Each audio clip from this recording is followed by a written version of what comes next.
ሮቤል በለኝ አሁን እባክህ። ምን ያደርግልሻለሁ? ለሳራ ያለኝን ስሜት እኮ ነገር ያለው አይደለ? ያለችበትን አውቄ ልበቀላት እፈልጋለሁ። ይኸውልሽ የትሽን ክፋት በደንብ አውቃለሁ። በቃ ሌላውን ነገር ግን ሌላ ጊዜ። አሁን ሁለታችን እንተባለን። ስለዚህ የምታውቀው ነገር በሙሉ ንገረኝ በእናትህ ሮቤል። ወይ እሺ በይኛ የኔ ቆንጆ።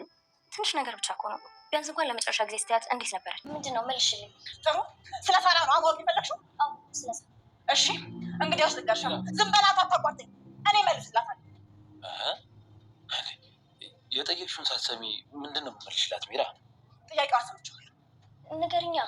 ዝም በይ ሚራ። አልልም እነግራታለሁ። በመጨረሻ ሚራ ስለ ሳራ ተናገረች። ሚራ ስለ ሳራ እውነቱን አፈረጠችው።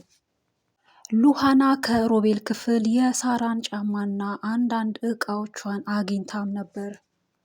አድና ሚርናን አፋጧት ነበር። የእርግዝና ወረቀቱን ካላሳየሽኝ ማርገዝሽን አላምንም ሲል አፋጦ ይዟትም ነበር።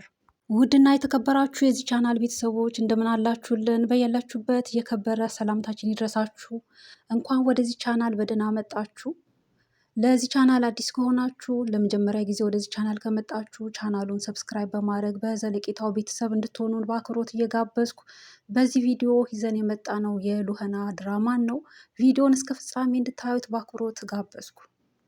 ሉሃና ስለ እህቷ ሳራ ለማወቅ ያመጣችው ዘዴ ሰርቶ በሮቤልና በሚራ መካከል አለመግባባታቸው አሁን ላይ እየሰፋ መጥቷል። በዚህም የተነሳ ሳራ ያሰበችው ነገር የሆነ ነው። ማለትም ሳራ እንግዲህ ሮቤልን ያፈቀረችው መስላ ቀርባዋለች። ስለ እህቷ ሳራ ለማወቅ ያላት አማራጭ ይህ ስለሆነ የማትወደውን ጭራሽ ስነ ምግባሩ ጥሩ ያልሆነውን ሰው እንግዲህ እንደወደደችው እንዳፈቀረችው መስላ ቀርባለች። እሱም ደግሞ ወንድሙን ለመበቀል ሲል ያፈቀራት መስሎ ቀርቧል። ሁለቱም በዚህ ሂደት ተቀራርበዋል። ማለትም አድናን ሉሃናን እንዳፈቀራት ስላወቀ ሮቤል ደግሞ አላማው አንድና አንድ የወንድሙን ነገር ሁሉ መንጠቅ ስለሆነ አሁን ላይ ሚራን ጣል በማድረግ ሉሃናን እንግዲህ ጠጋ ጠጋ እያለ ስለሆነ ይህ ደግሞ ሚራን እጅግ ያስቆጣ ጉዳይ ስለሆነ ሚራ የእውነትም ሮቤልን ስለምታፈቅረው ወንድሙን ማለትም ባሏን ስለማትወደው ለባሏ ፍቅር ስለሌላት አብረው በዘለቄታ መኖር ስለማትፈልግ እንግዲህ አርግዣለሁ በሚል ምክንያት ከሮቤል ያው የሚያረግዘችው ከባሏ ሳይሆን ከባሏ ወንድም እንደሆነ ይህንን ሚስጥር ደግሞ ባሏ አያውቅም። ያው ከራሱ እንዳረገዘች ነው የሚያውቀው። ከወንድሙ ጋር እንደምትማገጥ ስለማያውቅ አሁን ላይ ግን ሉሃና በመካከላቸው አለመግባባት እንዲፈጠር ስላደረገች ማለትም ሮቤልን ቀርባ እንዳፈቀረችው አስመስላ ያደረገችው ነገር ሚራን እጅግ ስላስቆጣት በዚህም የተነሳ አለመግባባታቸው ሰፍቶ ጎልቶ እንግዲህ እየተጨቃጨቁ እያለ ከባለፈው ክፍል መጨረሻ ላይ እንደተመለከት ነው እርጉዝ አይደለውም ብላ ቃል በቃል ስትናገር ጮክ ብላ ስትናገር ይህንንም ንግግሯን ባለቤቷ አድናን ሰምቶ ዘሎ መጥቶም ነበር። እናም ሲመጣ እንግዲህ ሌላ ጊዜ የሆነ ነገር ተናግራ ሲጠይቃት ያው ቶሎ ብላ ለማስረዳት እና ለመዋሸት ትሞክራለች። ይህ ፓርት ላይ ግን እንግዲህ እጅግ እየተንተባተበች በታላቅ ፍርሃት ውስጥም ሆና እንደምንም ብላ እንግዲህ ለቀልድ ነው፣ አውቄ ነው፣ ላስቆጣው ብዬ ነው፣ ላበሽቀው ነው በሚል እንደምንም አድናን አሳምናው ወደ ክፍላቸው ሄደውም ነበር። እንግዲህ ከሄዱም በኋላ በዚህ እንዴት ይቀለዳል እያለ አድናን እንግዲህ ለልጅ ካለው ጉጉት የተነሳ በትዳሩ እንግዲህ ፍቅር ባይኖርም ብዙም ተጣጥመው የሚኖሩ ባይሆኑም ነገር ግን አርግዣለሁ ካለች በኋላ ተጠንቅቆ ስለሚኖር ለልጁ ለጽንሱም ተጠንቅቆ እየኖረ ስላለ እሷም እንድትጠነቀቅ ስለሚፈልግ በዚህ ቀልድ ስለመጣች እጅግ ተቆጥቶ ሁለተኛ እንደዚህ እንዳትይም በሚል ሲነጋገሩበትም ነበር። ከዚህም የተነሳ አድናን እንቅልፍ ሁሉ ሳይወስደው እንዳደረ እና በሳሎን ተኝቶ ሉሃናም አግኝታው ምን ሆነ ነው ስትለውም በዚህ ምክንያት እንደሆነ ሲነግራትም ነበር። ሉሃናም እንግዲህ እንደ ወትሮ እንደምትመክረው ለአድናን ካላት ሀሳብ ከቅንነቱ ከመልካምነቱ የተነሳ ለሱ በማዘን አሁንም ቢሆን በዙሪያ እየሆነ ያለውን ነገር ዓይንህን ገልጠ ተመልከት ስትለውም ነበር፣ ስትመክረውም ነበር። እሱ ግን ያው ምክርሽን ተቀብያለሁ አመሰግናለሁ በሚል ሲያልፈው ነበር። ነገር ግን እሷም እጅግ በማሰብ ለሱ እንግዲህ አስምራበት በደንብ ስትናገር ነበር። አሁንም ቢሆን እንዲያስተውል ዓይኑን እንዲገልጥ እየሆነ ያለውን ነገር እንዲረዳ በዚህ ልክ የዋህነት ለምን እያለች በጣም ተሰምቷት እንግዲህ ለአድናን ያላት ፍቅር ትክክለኛ የእውነት ነው። አድናንን በመልካምነቱ ባለው ስነ ምግባር ሉህና ወደዋለች።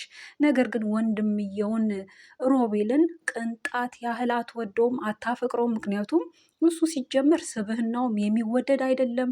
ሲቀጥል ደግሞ ወንድሙ ይሄ ማነው ሮቤል እህቷን አንድ ነገር እንዳደረገ ውስጧ እየነገራት ስላለ የተለያዩ መረጃዎችንም ከዚሁ ከሮቤል ክፍል የእህቷን አንዳንድ ነገሮች እያገኘች ስለሆነ እንግዲህ እህቷን ለማግኘት ስለ እህቷ አንድ ነገር ለመስማት በሚል ነው እንግዲህ አፈቅርሃለሁ ብላ የቀረበችው።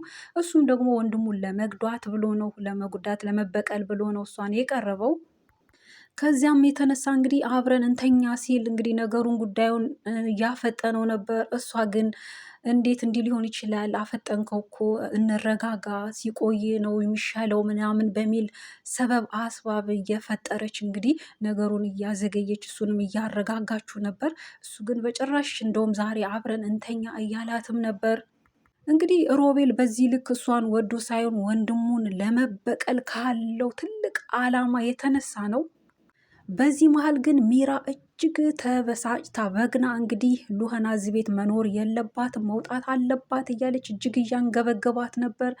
ሉህናንም ጎትታ ከቤት ልታስወጣትም ባለው ሂደት እንግዲህ ግብ ግብ ይዘው እያለ ሮቤል ደርሶ ተይ ብሎ ሲያስጠነቅቃት ነበር። ደጋግሞም እንድትተዋት እንዳታስወጣት ያለ ሲናገር እንግዲህ ይህንንም ባለመስማቷ ሮቤል እንግዲህ ሚራን በጥፊ መቷትም ነበር። ከዚህም የተነሳ ሚራ ለእሷ ተደርበ እኔን መታኸኝ ስትል እንግዲህ በጣም ተናዳ እንግዲህ ዘላ ወደ ውስጥ ገብታ እያለቀሰች እያለ ባሏ አድናን ደርሶ ነበር።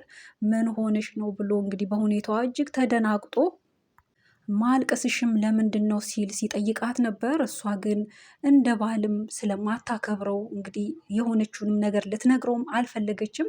ምንም ብሆን አንተ ላይ የሚፈጥረው ነገር የለም ብላም ጭራሽ እያብጠለጠለች ምላሽ ስትሰጠውም ነበር። በዚህም የተነሳ እሱም ተናዶ እንግዲህ ትቶ ወጥቶ ነበር። እናም ወንድምየው በዚህ መሀል ሮቤል እንግዲህ ስለ ሚራ እርጉዝ እንዳይደለች ውሸቷን እንደሆነ አውጥቶ አጋልጦ ሲናገር ነበር። ከዚህም የተነሳ እንግዲህ አድናን በጣም ተናዶ እሳት ለብሶ ጎርሶ ወደ ሚራ ሄዶ ነበር። እርጉዝ አይደለሽም ከሆንሽ እንግዲያውስ መረጃውን አምጪ እያለ አጥብቆ ሲጠይቃትም ነበር።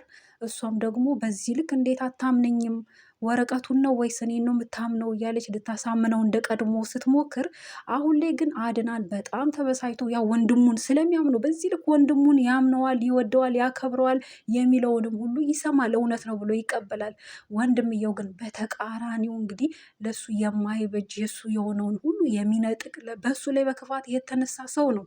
ይህንን ያልተረዳው አድናን እንግዲህ ከወንድሙ ከተናገረው ነገር የተነሳ ዘሎ ሚስቱን ሲጠይቃት ነበር።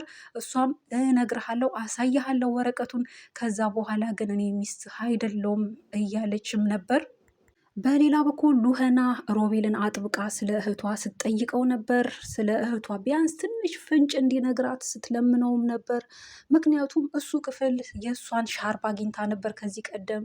አሁን ደግሞ ጫማዋን እና ደግሞ ጣቷ ላይ የምታደርገውን ነገር ከዚህ ቀደም ሲም ካርዷንም ጭምር በጣም ብዙ መረጃዎችን ከሮቤል ክፍል እያገኘች ስለሆነ ልቧም ደግሞ ሮቤል አንድ ነገር እንዳደረጋት ስለምጠረጥር እባክህ ስለ እህቴ ትንሽም ፍንጭ ቢሆን ንገረኝ እያለች ስትማጸነውም ነበር። ሮቤል ግን ሌላ ጊዜ እነግርሻለሁ በሚል እያዘናጋት እያለ ሚራ እንግዲህ ዘላ መታ እኔ እነግርሻለሁ፣ የጠየቅሽውን ነገር ሰምቻለሁ፣ ስለ ሳራ ነው እነግርሻለሁ እያለች እያለ እንግዲህ ሮቤል በዚህ ሁኔታ በጣም ደንግጦ አይኑ ደም ለብሶ ምኑን ሰማሽና ነው የምትነግሪያት እያለም ነበር። እንግዲህ ጉዱ ሊወጣ እንደሆነ ልቡ ተረድቶ በጣምም ደንግጦ ነበር።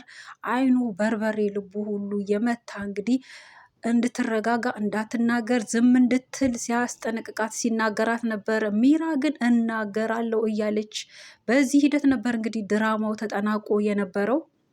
እንግዲህ የሉህና ጥረት ዘዴዋ ሁሉ ሰርቷል። ስለ እህቷ ልታውቅ ያለውን ነገር አሁን ወደ ማወቅ ደርሳለች። ብዙ መረጃዎችን በእጇ ይዛለች። በቀጣይ እንግዲህ ምን ሊፈጠር ይችል ይሆን? ሚራም እርጉዝ እንዳልሆነች እንግዲህ ባሏ አድናን አውቋል። ከዚህም የተነሳ እጅግ ተናዶባታል። በሁለቱ መሀልስ በቀጣይ ምን ይፈጠር ይሆን የሚለውንም ጭምር በቀጣይ የምናጋራችሁ ነው የሚሆነው። ቪዲዮውን እስካሁን በማየት አብራችሁን ስለቆያችሁ ከልብ አመሰግናለሁ። በቀጣይ በሌላ እስከምንገናኝ ደህና ሁኑልን። ባይ ባይ።